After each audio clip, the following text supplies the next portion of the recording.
The Taking by Dean Koontz, Part 1, Chapter 1. A few minutes past 1 o'clock in the morning, a hard rain fell without warning. No thunder preceded the deluge, no wind. The abruptness and the ferocity of the downpour had the urgent quality of a perilous storm in a dream. Lying in bed beside her husband, Molly Sloan had been restless before the sudden cloudburst. She grew increasingly fidgety as she listened to the rush of rain. The voices of the tempest were legion, like an angry crowd chanting in a lost language. Torrents pounded and pried at the cedar siding, at the shingles, as if seeking entrance. September in Southern California had always before been a dry month in a long season of predictable drought. Rain rarely fell after March, seldom before December. In wet months, the rataplan of raindrops on the roof had sometimes served as a reliable remedy for insomnia. This night, however, the liquid rhythms failed to lull her into slumber, and not just because they were out of season. For Molly, sleeplessness had too often in recent years been the price of thwarted ambition. Scorned by the Sandman, she stared at the dark bedroom ceiling, brooding about what might have been, yearning for what might never be. By the age of 28, she had published 4 novels. All were well received by reviewers, but none sold in sufficient numbers to make her famous or even to guarantee that she would find an eager publisher for the next. Her mother, Thalia, a writer of luminous prose, had been in the early years of an acclaimed career when she died of cancer at 30. Now, 16 years later, Thalia's books were out of print, her mark upon the world all but erased. Molly lived with the quiet dread of following her mother into obscurity. She didn't suffer from an inordinate fear of death. Rather, she was troubled by the thought of dying before achieving any lasting accomplishment. Beside her, Neil snored softly, oblivious of the storm. Sleep always found him within a minute of the moment when he put his head on the pillow and closed his eyes. He seldom stirred during the night. After 8 hours, he woke in the same position in which he had gone to sleep, rested, invigorated. Neil claimed that only the innocent enjoyed such perfect sleep. Molly called it the sleep of the slacker. Throughout their 7 years of marriage, they had conducted their lives by different clocks.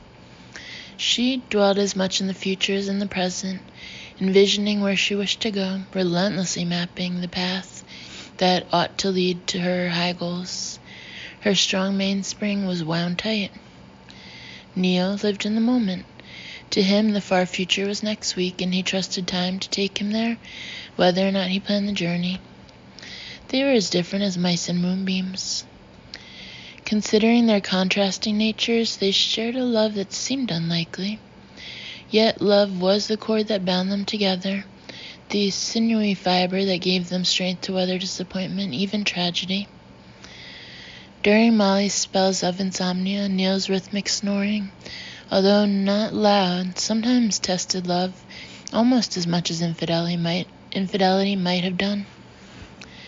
Now the sudden crash of pummeling rain masked the noise that he made, giving Molly a new target upon which to focus her frustration.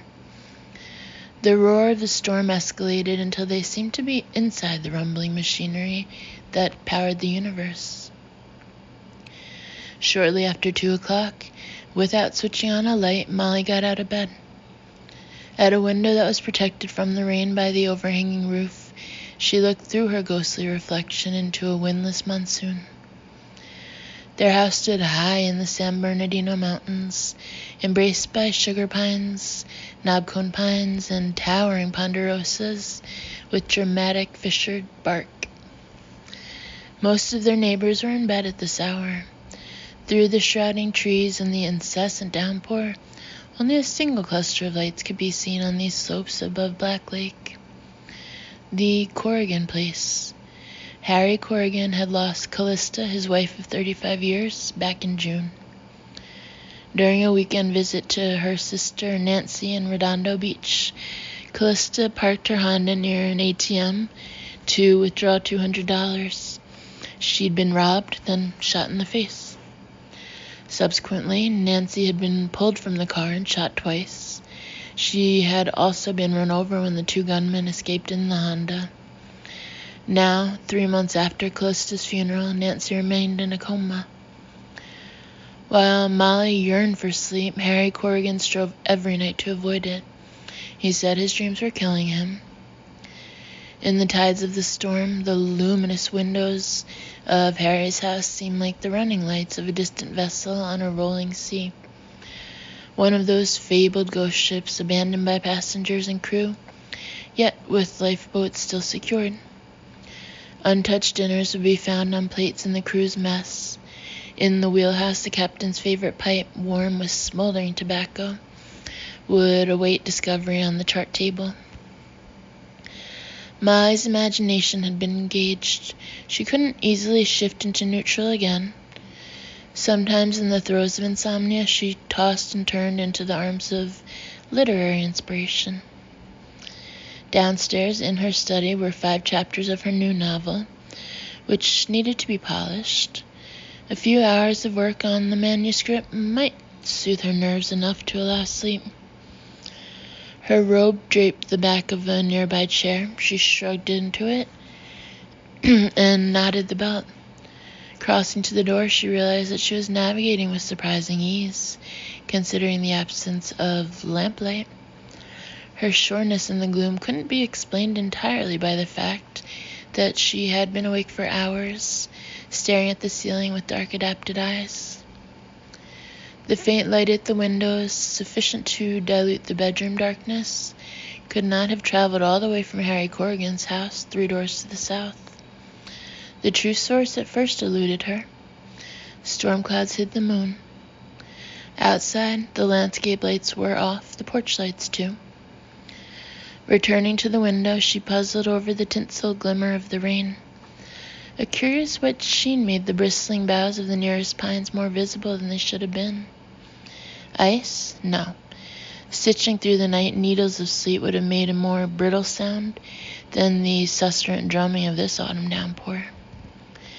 She pressed fingertips to the window pane. The glass was cool, but not cold. When reflecting ambient light, falling rain sometimes acquires a silvery cast. In this instance, however, no ambient light existed.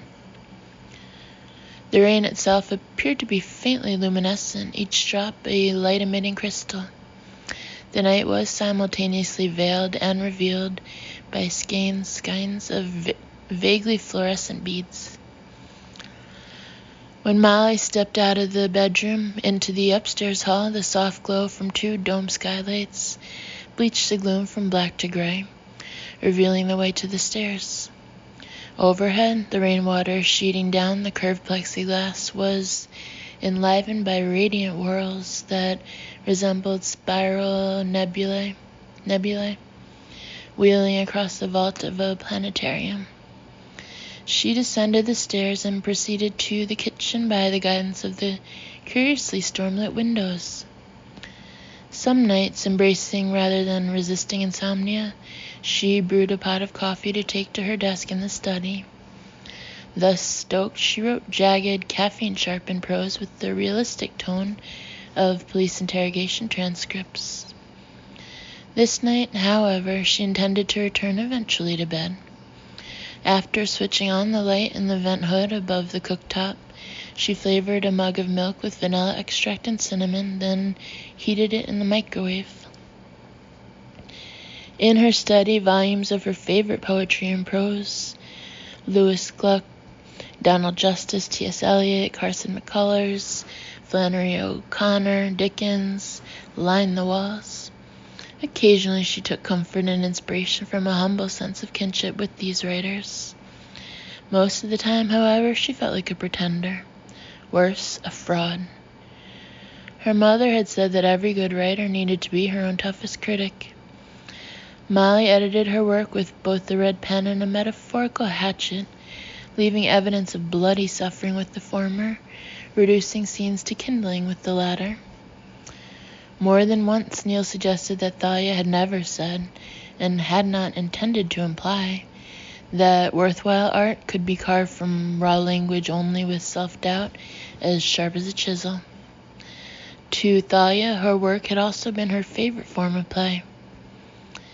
In a troubled culture where cream often settled on the bottom and the palest milk rose to the top, Molly knew that she was short on logic and long on superstition when she supposed that her hope for success rested upon the amount of passion, pain, and polish that she brought to her writing. Nevertheless, regarding her work, Molly remained a Puritan, finding virtue in self-flagellation. Leaving the lamps untouched, she switched on the computer, but didn't at once sit at her desk. Instead, as the screen brightened and the signature music of the operating system welcomed her to a late-night work session, she was once more drawn to a window by the insistent rhythm of the rain. Beyond the window lay the deep front porch. The railing and the overhanging roof framed a dark panorama of serried pines, a strangely luminous ghost forest out of a disturbing dream. She could not look away. For reasons that she wasn't able to articulate, the scene made her uneasy. Nature has many lessons to teach a writer of fiction. One of these is that nothing captures the imagination as quickly or as completely as does spectacle.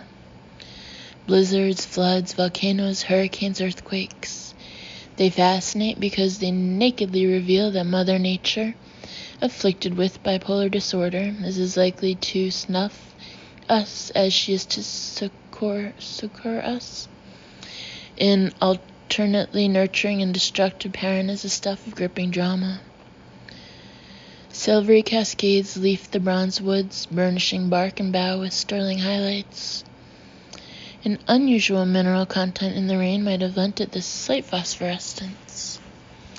Or, having come in from the west, through the soiled air above Los Angeles and surrounding cities, perhaps the storm had washed from the atmosphere a witch's brew of pollutants that in combination gave rise to this pale, eerie radiance.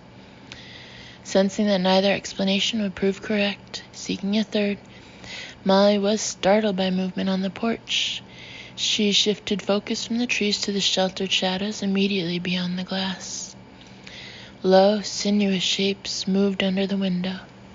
They were so silent, fluid, and mysterious that for a moment they seemed to be imagined, formless expressions of primal fears. Then 1, 3, 5 of them lifted their heads and turned their yellow eyes to the window, regarding her inquisitively. They were as real as Molly herself, though sharper of tooth. The porch swarmed with wolves. Slinking out of the storm, up the steps, onto the pegged pine floor, they gathered under the shelter of the roof as though this were not a house, but an ark that would soon be set safely afloat by the rising waters of a cataclysmic flood.